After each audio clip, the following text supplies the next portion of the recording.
Hello, good evening, dear English learners, and welcome back to my YouTube channel English for Success. आज के session में हम लोग देखेंगे सेंटेंस, वाक्य जिसको कहते हैं।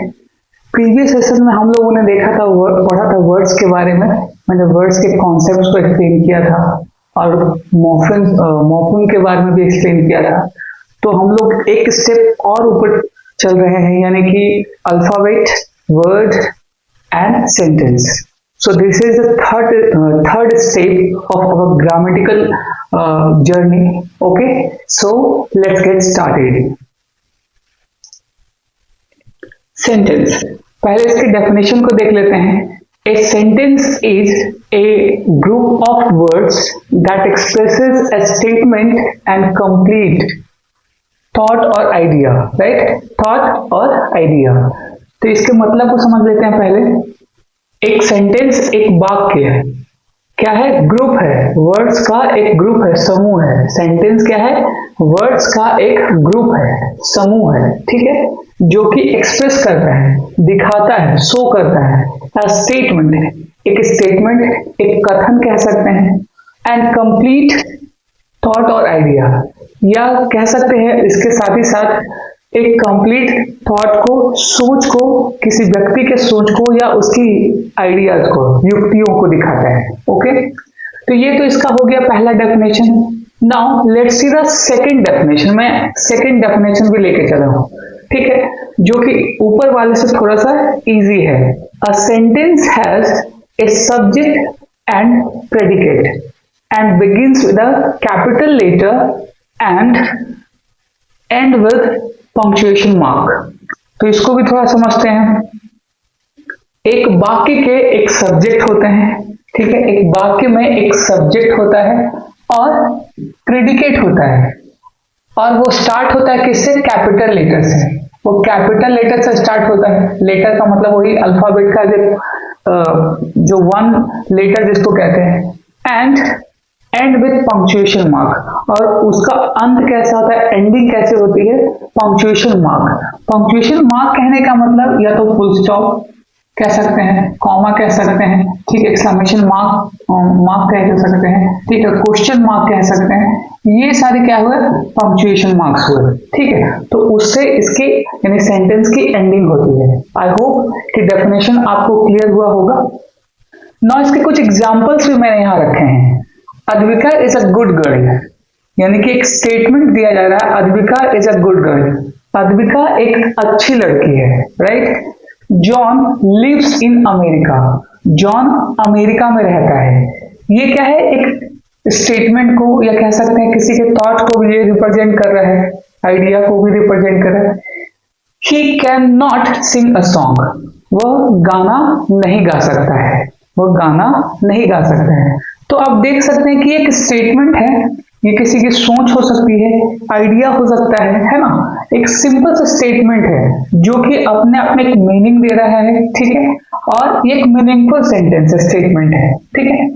अब यहाँ पे देखिए, ये वर्ड का समूह है, यानी कि ग्रुप है, ठीक है, वर्ड का ग्रुप है. इसमें भी देखिए वर्ड का एक सब्जेक्ट और प्रेडिकेट, मैं दोनों को यहाँ एक्सप्लेन करता हूँ. 1 2 3 4 5, ये 5 वर्ड्स का क्या है? एक समूह है, राइट. अब उसी तरीके से जॉन लिव्स इन अमेरिका, 1 2 3 4, इसमें भी 4 वर्ड हैं.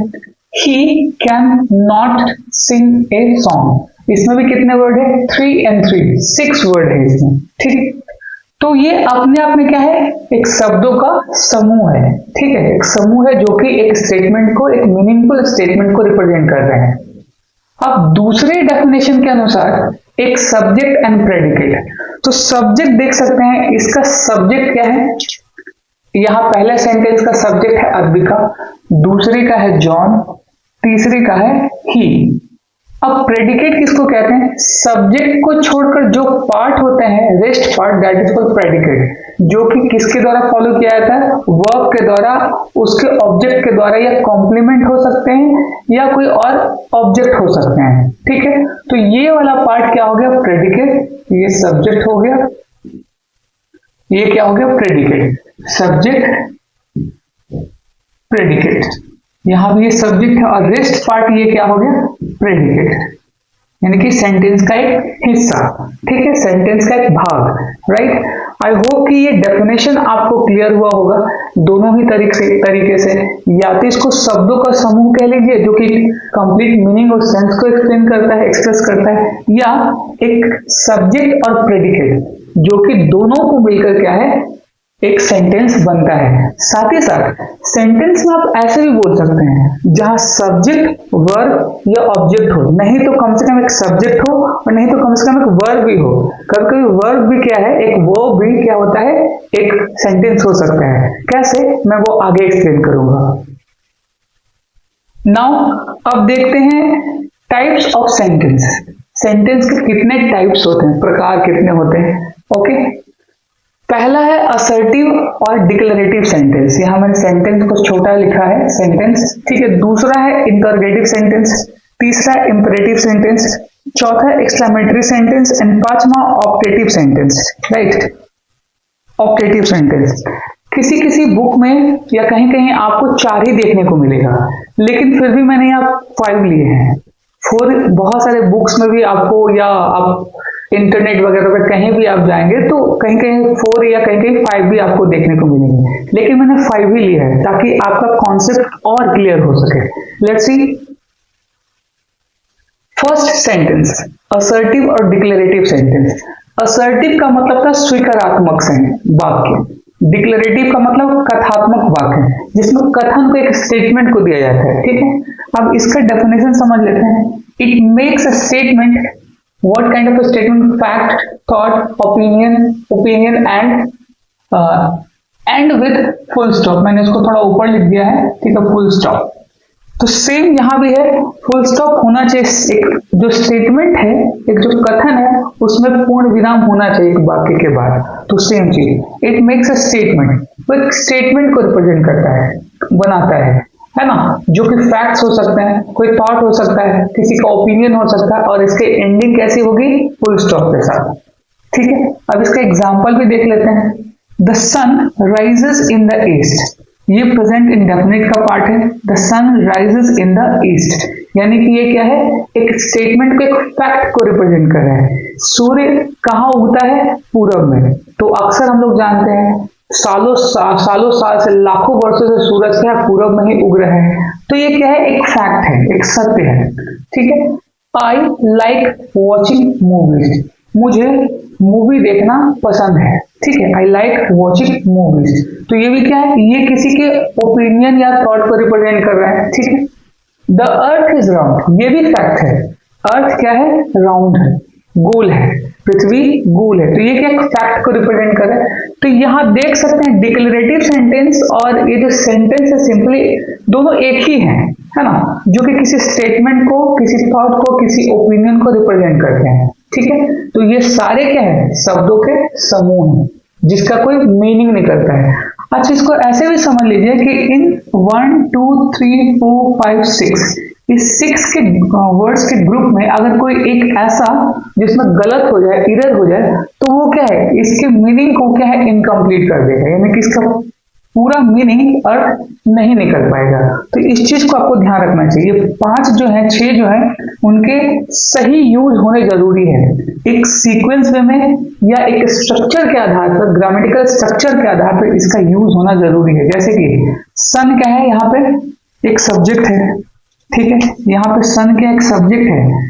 द डिटर्मिनर है क्योंकि ये किसी एक खास ग्रह है, ठीक है, तारा है, ये एक सन क्या है, एक तारा है, जो कि हम इसको स्पेसिफिक कह रहे हैं। The sun rises in the east, rise यहाँ पे क्या है, इसका मेन वर्ब है, इन यहाँ पे प्रपोजिशन है, और द ईस्ट क्या है, इसका ऑब्जेक्ट है। तो एक सीक्वेंस में है, एक स्ट्रक्चर्ड बेस है, इसका होना जरूरी है। अगर नहीं तो ये क्या हो जाएगा, इसकी मीनिंग इनकम्प्लीट हो जाएंगे, गलत हो जाएंगे, तो इसको आप ध्यान रखिएगा।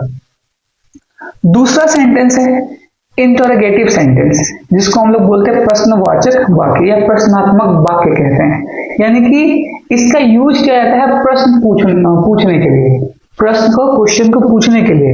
It ask a question and with question mark. Of course जब हम किसी से क्वेश्चन पूछते हैं, जब रिटन वे में जब लिखते हैं, तो क्या है, जब भी हम कोई क्वेश्चन पूछते हैं उसमें क्या देते हैं, क्वेश्चन मार्क देते हैं, राइट। ताकि सामने वाले को ये पता चले कि उसने क्या लिखा है। ओके, तो यहाँ पे देखते हैं, इसके एग्जांपल्स देख लेते हैं। हाउ आर यू, आप कैसे हैं या तुम कैसे हो। वेयर डू यू लिव, तुम कहाँ रहते हो। आर यू जॉन, क्या तुम जॉन हो। आप सब में देख सकते हैं क्वेश्चन मार्क है यहाँ पे। You are coming, aren't you, तुम आ रहे हो ना। ठीक है, मैं इन सारे क्वेश्चन पे मैं भी एक एक करके एक्सप्लेन करता हूँ। हाउ आर यू, तो ये जो इंटरोगेटिव सेंटेंस जो होते हैं वो 3 टाइप के हो सकते हैं। ठीक है, पहला यस और नो क्वेश्चन वाले, दूसरा यानी कि WH फैमिली से रिलेटेड, तीसरा जिसमें क्वेश्चन टैग की बात करते हैं। ये 3 टाइप के यहाँ पे ये हो सकते हैं। ठीक है, अब जैसे कि यहाँ पे देखिए हाउ आर यू, यहाँ पे हम लोगों ने WH वर्ड का यूज किया, जैसे क्यों, कैसे, कब, कहाँ, किसे, किसका, ये सारे क्या है, ये सारे WH वर्ड्स हैं। ठीक है, मैं इसका पूरा उपयोग मैं इंटरोगेटिव प्रोनाउन में जब पढ़ाऊंगा, प्रोनाउन स्पेशली, तब मैं इन सबको एक एक करके एक्सप्लेन करूंगा डिटेल में। ओके, उसी तरीके से वेयर डू यू लिव, ये भी क्या है, एक WH वर्ड से बना हुआ क्या है, इंटरोगेटिव सेंटेंस है। अब ये देखिए आर यू जॉन, ये यस और नो क्वेश्चन है। आर यू जॉन, तो सिंपली सामने वाला क्या रिप्लाई देगा, यस। अगर वो जॉन है तो कहेगा यस, अगर वो जॉन नहीं है तो वो क्या कहेगा, नो। जैसे हम लोग बोलते हैं आर यू टायर्ड, क्या तुम थके हुए हो, तो आप क्या जवाब देते, simply yes. Yes means what, I am so tired, या no, no I am not tired. ठीक है, इस तरीके से ये क्या है, एक सेंटेंस है। ठीक है, जिसको हम लोग क्या बोलते हैं, यस और no question. Okay, you are coming, aren't you. अब जैसे कि है कि इसमें क्या है, यू आर कमिंग, तुम आ रहे हो ना। जैसे हम लास्ट में अक्सर हम लोग हिंदी में जब बातचीत करते हैं, तुम कल स्कूल आ रहे हो ना, कल आप मेरी सेशन को ज्वाइन कर रहे हो ना, क्या आप मेरे वीडियोस को लाइक कर रहे हो ना, इस तरीके से। तो लास्ट में लोग न लगाते हैं, तो इस न का भी मतलब क्या होता है, प्रश्न पूछना। ओके, इस न का भी मतलब क्या होता है, प्रश्न पूछना। तो आप देख सकते हैं यहाँ पे कॉमा है और आरंट यू, इसका स्ट्रक्चर कुछ इस तरीके से होता है। मैं थोड़ा एक्सप्लेन कर दूं इसको। यहाँ जो सब्जेक्ट होता है और जो वर्ब होता है, अगर वो असर्टिव में है तो इधर नेगेटिव में होता है, नॉट लग जाता है इधर। ये हालांकि आर इसको इस तरीके से लिखा जा सकता है, आर नॉट यू, क्योंकि आर और नॉट को जोड़ दिया गया, इसको कॉन्ट्रैक्शन फॉर्म कहते हैं। जब आर को नॉट के साथ किसी हेल्पिंग वर्ब को नॉट से जोड़कर उसको शॉर्टेस्ट फॉर्म में लिखा जाता है, that's called that is called brief form, shortest form. Okay, तो यहाँ पे आरंट यू कर दिया गया है। ठीक है, you are coming comma aren't you. अगर यहाँ पे ये नेगेटिव होता, you are not coming are you, अगर यहाँ नॉट लगा रहता है, जैसे इसी सेंटेंस में यहाँ पे नॉट लगा रहता, यू आर नॉट कमिंग, तो यहाँ क्या होता, are you, simply question mark.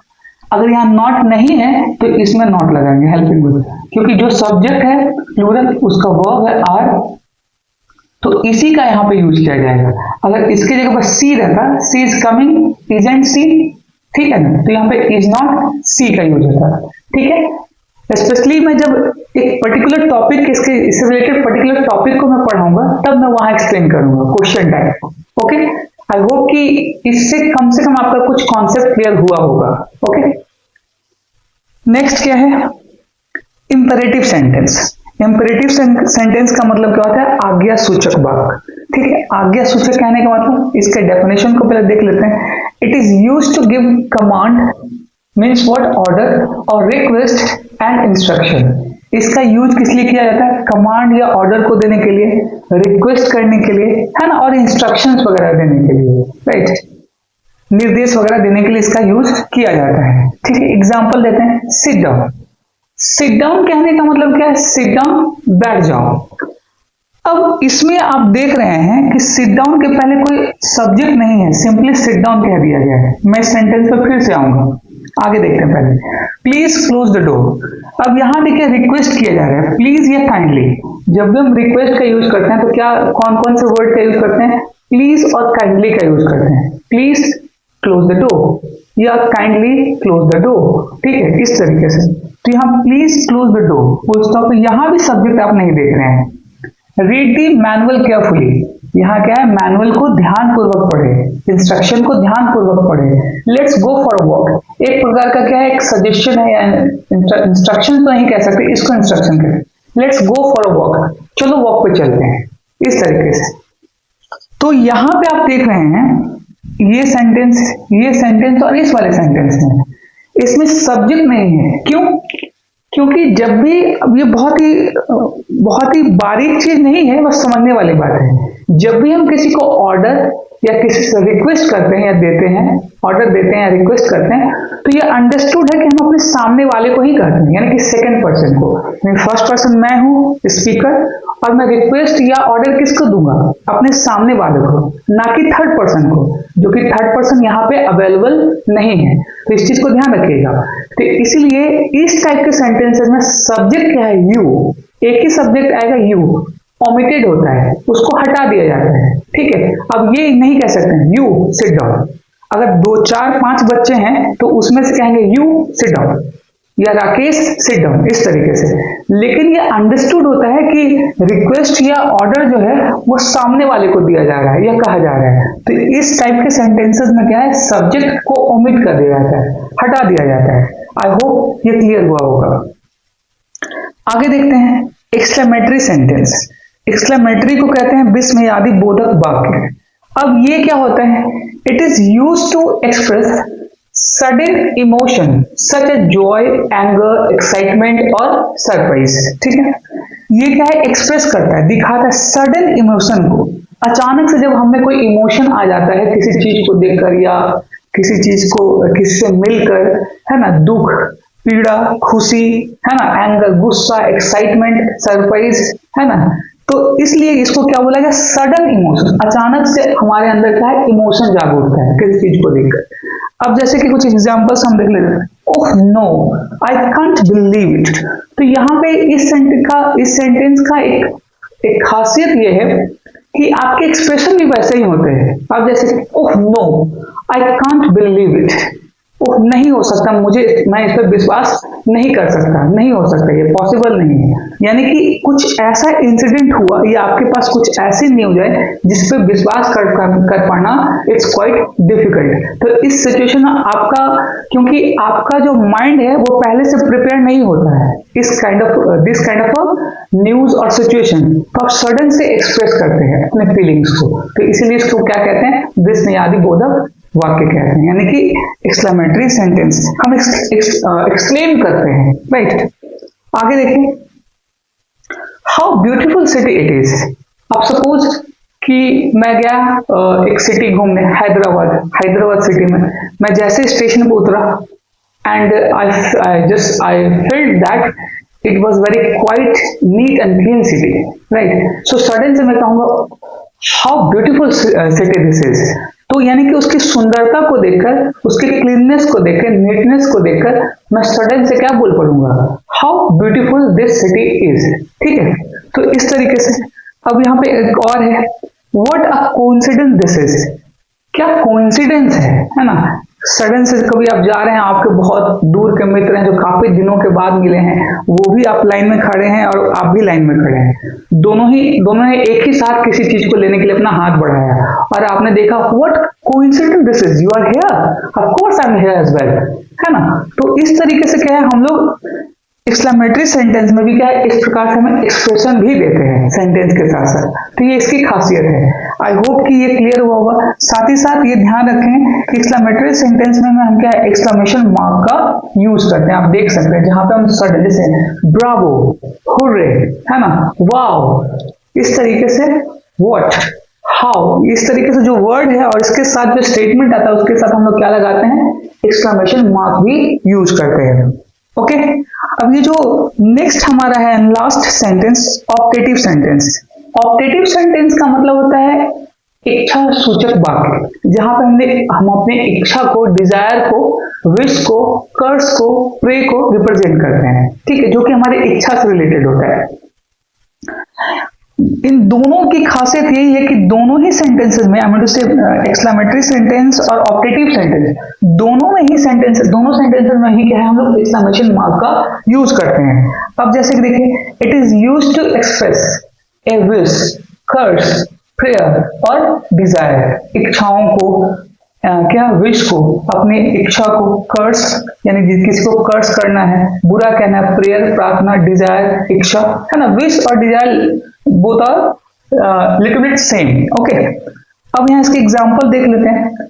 May God bless you, may God bless you, हम लोग किसी को आशीर्वाद देते हैं, विश करते हैं, भगवान तुम्हारा भला करे। मे God bless you. May you succeed in your life, may you succeed in your life, तुम अपने जीवन में खूब सफल हो। तो इस बार से एक्सप्रेशन देते हैं, ठीक है। नेक्स्ट क्या है, I wish I were rich, I wish I were rich, काश मैं अमीर होता। I wish I had millions of subscriber like that. तो मैं इस तरीके से एक्सप्लेन कर, काश मेरे मिलियंस ऑफ सब्सक्राइबर होते। तो ये क्या है, एक विश है ना, डिजायर जिसको कह सकते हैं, ठीक है। ये क्या है, डिजायर है। लॉन्ग लिव द किंग, है ना, किंग अमर रहे, है ना, कहते हैं long live the king, king अमर रहे। तो यहाँ पे आप देख सकते हैं कि ऐसे सेंटेंसेस के लिए भी क्या हम लोग एक्सक्लेमेशन मार्क का यूज करते हैं, ठीक है। तो ये मैंने 5 टाइप्स ऑफ जो सेंटेंसेस है मैंने यहाँ पे आज आपको एक्सप्लेन किया है। But you need to practice regularly, frequently, time to time, to just be a hold on that, be a master of that these sentences. So you have to practice continuously, regularly, time to time. Okay, तो आपको क्या है, लगातार इन सारे sentence को समझने के लिए इस पर लगातार प्रैक्टिस करने की जरूरत है। Of course, in further classes I will come with a what, lots of exercises and practice sessions on these questions, these type of sentences, okay, types of sentences। अगले फर्दर किसी क्लासेस में मैं आप लोग के लिए क्या है, इस पे बहुत सारे क्या है प्रैक्टिस क्वेश्चंस लेकर आऊंगा, ताकि आपके जो बचे कुछ कॉन्सेप्ट है, यानी कि हम से जो डाउट्स हैं वो सारे क्लियर हो जाएं, आपके कॉन्सेप्ट पूरी तरीके से क्लियर हो जाएं। अभी ये आज ये क्या है, सेंटेंस का फर्स्ट पार्ट है।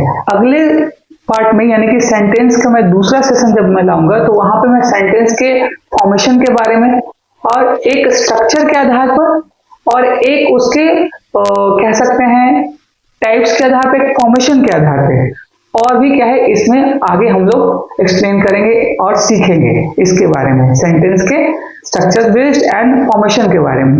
ओके, तो आई होप कि आज का सेशन आप लोग को अच्छा लगा होगा। प्रैक्टिस करते रहिए, है ना, practice man makes progressive, I always say, मैं अक्सर कहता हूं। अगर आपको मेरा सेशन अच्छा लगता है, you like my session, please hit the icon bell, subscribe my channel and share my videos as much as possible to that students, learners who want to grow their English, develop their English for their what future, success in future I mean to say. Okay, तो आज के लिए इतना ही, मिलते हैं अगली class में, अगले सेशन में, तब तक के लिए नमस्कार।